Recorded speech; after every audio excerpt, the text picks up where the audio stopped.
Emiten tambang PT Indika Energi Tbk menebar dividen tunai sebesar 3,01 juta dolar atau setara 53,2 miliar rupiah untuk para pemegang saham. Dividen ini setara dengan 50% dari laba bersih perseroan di tahun 2025. Emiten tambang PT Indika Energi Tbk membagikan dividen tunai sebesar 3,1 juta dolar Amerika Serikat atau sekitar 53,2 miliar rupiah untuk para pemegang saham. Ya, nilai pembagian dividen tersebut setara dengan 50% dari laba bersih perseroan di tahun 2025. Emiten tambang PT Indika Energi Tbk menebar dividen tunai sebesar 3,01 juta dolar atau setara 53,2 miliar rupiah untuk para pemegang saham. Dividen ini setara dengan 50% dari laba bersih perseroan di tahun 2025. Dalam keterangan resmi, manajemen menyampaikan rapat umum pemegang saham tahunan perseroan memutuskan untuk melakukan pembagian dividen tunai dengan total 3,01 juta dolar atau 50% dari laba bersih tahun buku 2025. Adapun perhitungan dividen per saham dalam mata uang rupiah akan menggunakan kurs tengah Bank Indonesia pada tanggal 20 Mei 2026 dan tanggal pendistribusian dividen final tunai dijadwalkan pada tanggal 19 Juni 2026. Sementara itu berdasarkan laporan keuangan tahun 2025, perseroan mencatatkan pendapatan sebesar 2,03 miliar dolar atau setara 33,90 triliun rupiah. Turun 16,8% secara tahunan dibandingkan 2,44 miliar dolar atau 40,75 triliun pada 2024. Laba tahun berjalan yang dapat diatribusikan kepada pemilik entitas induk tercatat turun 40,3% menjadi 6,02 juta dolar atau 100,5 miliar rupiah dari sebelumnya di tahun 2024 sebesar 10,08 juta dolar atau 168,3 miliar rupiah. Berbagai sumber IDX Channel. PT Multipolar Teknologi Tbk berencana melakukan pemecahan nilai nominal atau stock split dengan rasio 1:5 guna meningkatkan likuiditas perdagangan saham serta memperluas akses investor retail di pasar modal. Rencana aksi korporasi tersebut akan dimintakan persetujuan kepada pemegang saham melalui RUPSLB yang dijadwalkan berlangsung di 29 Juni 2026. Ya, berdasarkan keterbukaan informasi, manajemen menyampaikan stock split dilakukan agar harga saham MLPT menjadi lebih terjangkau bagi investor retail, sekaligus mendorong peningkatan jumlah pemegang saham perseroan. Dalam aksi korporasi tersebut, perseroan akan memecah setiap satu saham menjadi 25 saham baru. Dengan demikian, jumlah saham beredar di perseroan akan meningkat dari 1,87 miliar saham menjadi 46,87 miliar saham. Sementara itu, nilai nominal saham MLPT akan berubah dari semula Rp100 per saham menjadi Rp4 per saham. Selain meningkatkan likuiditas perdagangan, stock split juga diharapkan mampu membantu pengendalian volatilitas saham, menarik investor baru, serta meningkatkan daya saing perseroan di pasar modal. Jika memperoleh persetujuan pemegang saham, perseroan akan mengajukan pencatatan saham tambahan hasil stock split pada 7 Juli 2026. Adapun perdagangan saham dengan nilai nominal baru dijadwalkan mulai berlaku pada 29 Juli 2026.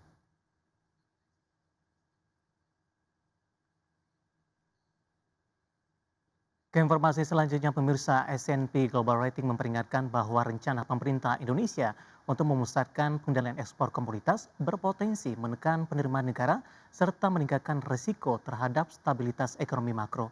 Di saat yang sama, Moody's Rating memandang kebijakan tersebut sebagai sentimen negatif bagi profil kredit perusahaan tambang dan berisiko menimbulkan distorsi pasar. Lembaga pemeringkat internasional S&P Global Ratings memperingatkan bahwa rencana pemerintah Indonesia untuk memperketat dan memusatkan pengendalian ekspor komoditas berpotensi menekan penerimaan negara, memperburuk neraca pembayaran, serta meningkatkan risiko terhadap stabilitas ekonomi makro. Sementara itu, Moody's Ratings memandang rencana sentralisasi ekspor komoditas Indonesia sebagai sentimen negatif bagi profil kredit perusahaan tambang dan berisiko meninggalkan distorsi pasar.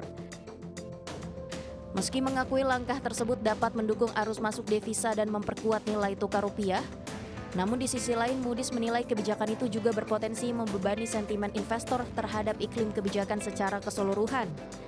Dalam laporan terbarunya, S&P menyebut kebijakan kontrol ekspor yang lebih ketat dapat menghambat arus perdagangan komoditas utama Indonesia terutama batu bara, CPO, dan mineral logam seperti nikel dan ferroalloy. Menurut S&P, pembatasan ekspor berisiko mengurangi pendapatan devisa dan memperlemah posisi eksternal Indonesia di tengah tekanan global yang masih tinggi. Peringatan ini muncul setelah Presiden Prabowo Subianto mendorong kebijakan pengawasan ekspor yang lebih ketat untuk memastikan nilai tambah sumber daya alam dinikmati di dalam negeri. Pemerintah sebelumnya telah memberi sinyal akan memperkuat kendali terhadap ekspor komoditas strategis guna menjaga pasokan domestik dan mendukung hilirisasi industri nasional.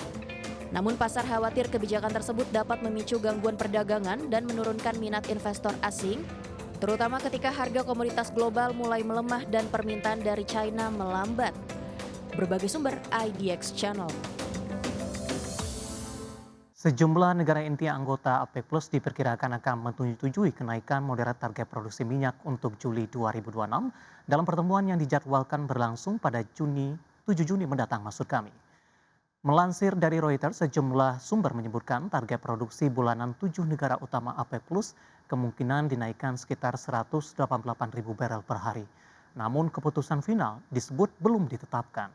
Kenaikan target produksi ini dipertimbangkan meskipun pengiriman minyak dari kawasan Teluk masih terganggu akibat perang Iran dan ketidakstabilan di Selat Hormuz.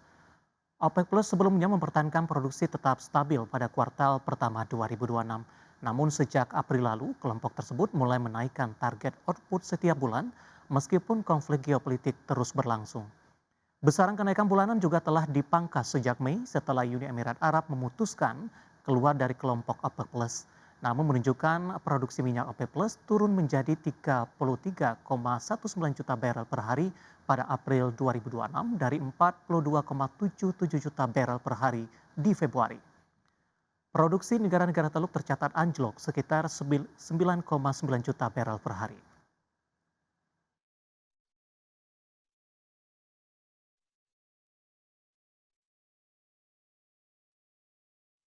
Kita sudah sampai di segmen terakhir pemirsa dan kita informasi selanjutnya di mana Presiden Prabowo Subianto mengungkapkan selama 34 tahun di Indonesia telah terjadi praktik under invoicing atau manipulasi harga ekspor komoditas strategis nasional. Ya, Presiden menegaskan kerugian negara akibat praktik kecurangan ekspor sejak 1991 hingga 2024 diperkirakan mencapai 908 miliar dolar Amerika Serikat atau sekitar 15.400 triliun rupiah. Adapun kecurangan tersebut diantaranya praktik under invoicing adalah praktik curang importir atau eksportir yang sengaja melaporkan nilai barang dalam faktur atau invoice lebih rendah dari harga transaksi sebenarnya. Praktik under invoicing menyasar komoditas bernilai tinggi seperti minyak kelapa sawit, batu bara, dan paduan besi. 900 miliar dolar kita hilang. Bayangkan kalau 900 miliar dolar kita nikmati, kita pakai, negara apa Indonesia ini? Saudara sekalian. Ada under invoicing, ada under counting, ada transfer pricing, saudara.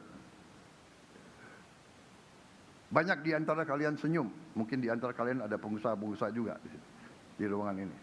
Berarti tahu apa yang saya bicara itu keadaan yang sebenarnya, saudara-saudara sekalian.